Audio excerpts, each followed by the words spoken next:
Specialist Greer likes the gas chamber. Every soldier in the United States Army goes through the gas chamber.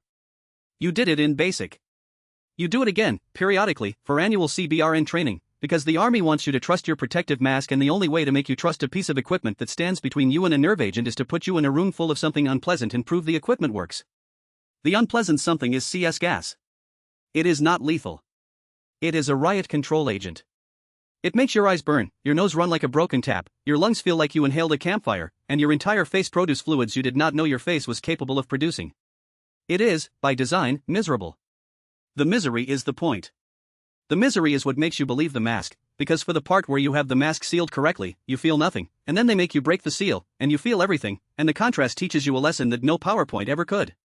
I have been through the chamber more times than I can count. I hate it every time. Everyone hates it every time.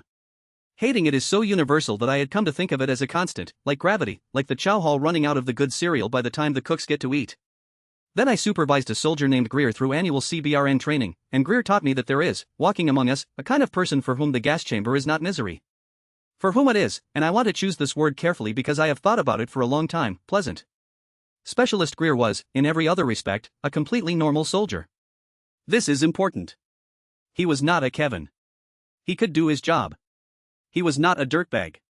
He showed up, he worked, his uniform was clean, his record was clean. If you had handed me Greer's file and asked me to predict which of my soldiers was going to become a CBRN problem, I would not have picked Greer, because nothing in Greer's history suggested that he harbored, somewhere under a perfectly ordinary exterior, a profound and unshakable enthusiasm for inhaling weaponized misery. Here is the procedure, because the procedure is where it went sideways. You enter the chamber in a group, masked and sealed. The CBRN NCO running the chamber has you do a few tasks to prove the seal holds, clearing the mask, reseating it, while CS cooks off a heat source in the middle of the room and the air goes thick and white. Then, the main event, you break the seal. You lift the mask, or remove it entirely depending on the iteration, and you state your information, name, rank, last four, or your roster number, whatever the running NCO wants, and the entire purpose of making you talk is to force you to breathe and open your eyes in the gas so you get the full experience. Then you exit, in an orderly fashion, out the door, into the fresh air, where you flap your arms like a lunatic and let the wind take the gas off you and your nose unloads roughly a pint of fluid onto the grass. Then it is over and you never think about it again until next year. That is the procedure. Every part of that procedure assumes the soldier wants to be done. Every timing, every cue, every okay, exit, move, to go, is built around the bedrock assumption that the human being inside the gas wishes to no longer be inside the gas. The procedure has no contingency, none, for a soldier who would prefer to stay. Greer broke his seal when told. He stated his information when told. His eyes were open. His voice was steady. And then, when the CBRN NCO said exit, Greer did not exit. He stood there. In the gas. Masked off. Breathing normally. With an expression on his face that the CBRN NCO later described to me, and I am quoting him, as the face of a man enjoying a cigar on a porch. The CBRN NCO told him again to exit. Greer said, and this is documented because the CBRN NCO put it in his after-action notes and I have read them, Greer said, I'm good, Sergeant. I'm good. In the chamber. With no mask. While the rest of his group clawed at the door making sounds like dying geese. I'm good. They had to walk him out. Physically guide him, because he was not in distress and would not move on his own and was, by his continued presence, screwing up the timing of the next group. They got him outside.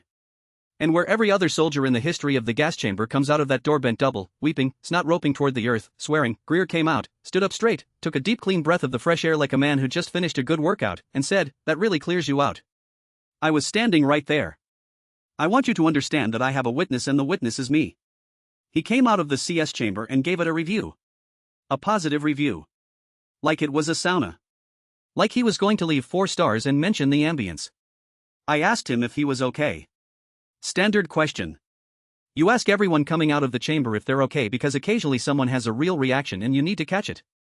Greer said he was great. He said his sinuses had been bothering him for a week and I am again quoting, this is the only thing that works. He said it the way you'd recommend a brand of allergy medicine to a coworker. He asked me, sincerely, with no awareness of how the question would land, whether we did this more than once a year, because if so he'd like to know the schedule. I did not have an answer prepared for that. There is no answer prepared for that. In 9 years nobody had ever asked me for the gas chamber schedule the way you'd ask for the gym hours. Here is where it became my problem and not just a funny thing that happened. Greer, having decided the chamber was good for him, became a volunteer. The next group needed a demonstrator, a soldier who goes in with the cadre to model the procedure for the nervous first-timers, and that is normally a job nobody wants. You have to do the chamber twice, and Greer's hand went up before the question was finished. So Greer did it again. Happily.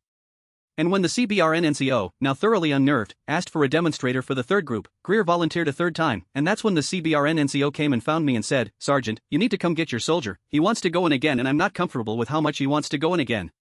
I want to be clear about the line I was walking. Greer was not doing anything wrong. That's what made it hard, same as it's always hard. He was being helpful. He was volunteering for a miserable task that helps train other soldiers. On paper, Specialist Greer was a model trainee exhibiting exactly the initiative the Army says it wants. There is no regulation against liking the gas chamber. I checked. I genuinely, that evening, looked, because I wanted to know if there was a basis to tell him to stop, and there is no Army policy that contemplates a soldier enjoying CS exposure, because the entire institution is built on the certainty that no one does. But there's a reason it sat wrong with me, and it's the same reason all of this sits wrong with me, and it goes back to why the chamber exists at all. The mask is not a toy. The chamber is not a sauna. The reason we train on that equipment until we trust it with our lives is that the next time the air goes white it might not be CS. It might be something that doesn't make you cry, it might be something that makes you stop. The regulation is written in the assumption that gas is the enemy and the mask is the only friend you have, and Greer, standing in the cloud with his mask off going "I'm good," was treating a piece of life or death equipment in the exact scenario it exists for like a spa day, and I could not shake the feeling that a man that comfortable taking his mask off in gas was a man who, on the worst possible day, might take his mask off in the wrong gas. I could not put that in a counseling statement. Specialist Greer enjoys the protective measures too much is not a deficiency the Army has a form for. But I thought it. I'm telling you I thought it. I talked to him. Not a counseling, just a talk, NCO2. Soldier. I told him the chamber was a training event, not a treatment, and that he needed to do it once, correctly, and exit on the command, like everyone else, and that volunteering to marinate in CS for his sinuses was not a thing I could keep signing off on. He listened. He nodded. He said, "Roger, Sergeant." He meant it. He's not a problem soldier, I keep telling you that because it's true. Then he asked, completely earnest, if it would be alright to talk to the CBRN NCO about the gas itself, because he was curious where you could get it, for personal use. For personal use. I told him no. I told him no with a speed and a volume that I think surprised both of us. I told him CS is a controlled riot agent and not a sinus product, and that under no circumstances was he to pursue, acquire, or otherwise come into possession of any quantity of it for any reason, and that if I ever heard the words personal use and CS gas in the same sentence from him again I would personally walk into behavioral health, not as a punishment, but out of a sincere and growing concern for whatever was happening inside his head. He said, "Roger." I believe he meant that one too. I have chosen, for my own peace, to believe he never followed up on it, and I have never asked. The section started calling him Snorkel. I don't know who started it. By the end of the week it was just his name. He didn't seem to mind. Greer didn't seem to mind much of anything, which I'm beginning to realize is the whole thing about Greer.